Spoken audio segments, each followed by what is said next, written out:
Welcome to this brief introduction to micronutrients. Recall that micronutrients are nutrients we only need in small amounts, specifically in milligram or even at the lower end, microgram amounts.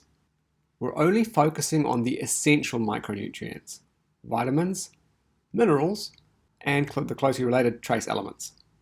Each of these has their own module, but here is where we'll look at some of the core concepts related to all of them. The first concept is bioavailability. Let's take that word apart. Bio from biological and availability, well, from available.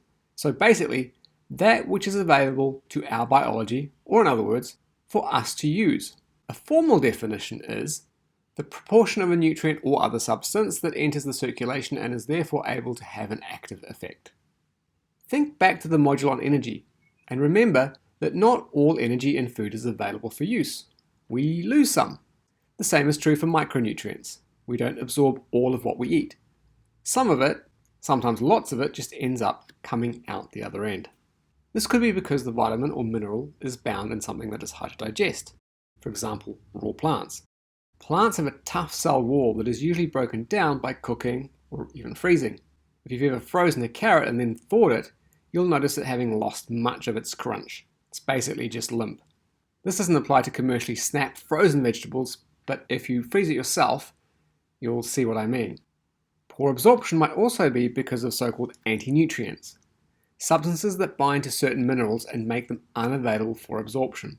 I'll be mentioning a few of these in the modules covering specific minerals and trace elements. Of course, there are other reasons for poor digestion. Someone may be underproducing stomach acid, and/or one or more enzymes that are needed to break down food. And we need food to be broken down so that we can get at its component parts, including minerals and vitamins, so that those can then be absorbed. For the most part, vitamins and minerals can't just pass into the cells that are lining our bowels. They need to be let in by special proteins. So if there is damage to the wall of the intestines, absorption may be reduced. We see things like this with inflammatory bowel disease, for example, or celiac disease.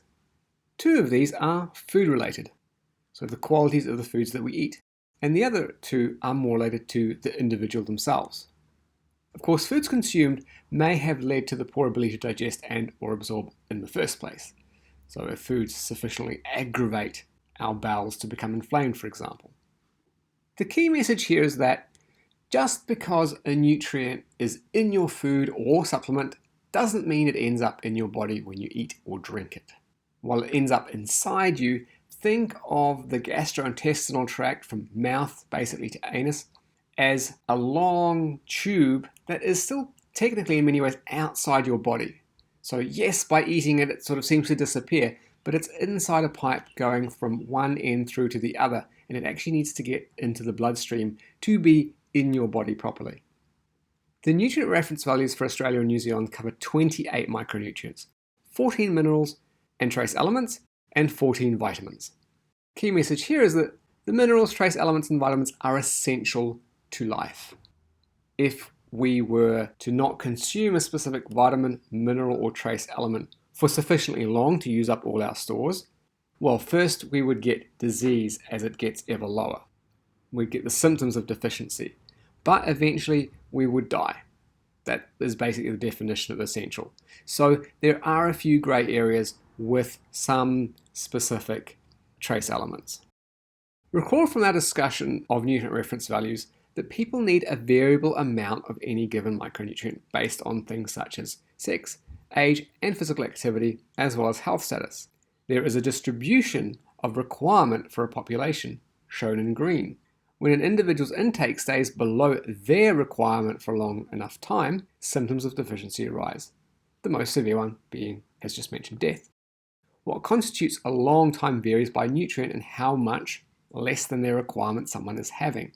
Some nutrients can be stored in amounts that last over a year, for example. Other nutrients cannot really be stored, and so therefore deficiency will occur much faster.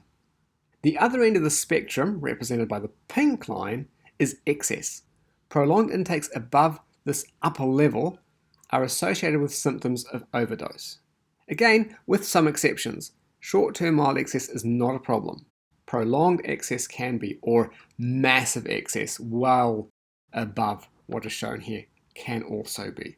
If we start consuming something we need in microgram amounts in gram amounts, for example, poisoning is likely to ensue. Key message: too much of a given mineral or trace element or vitamin can be harmful to health.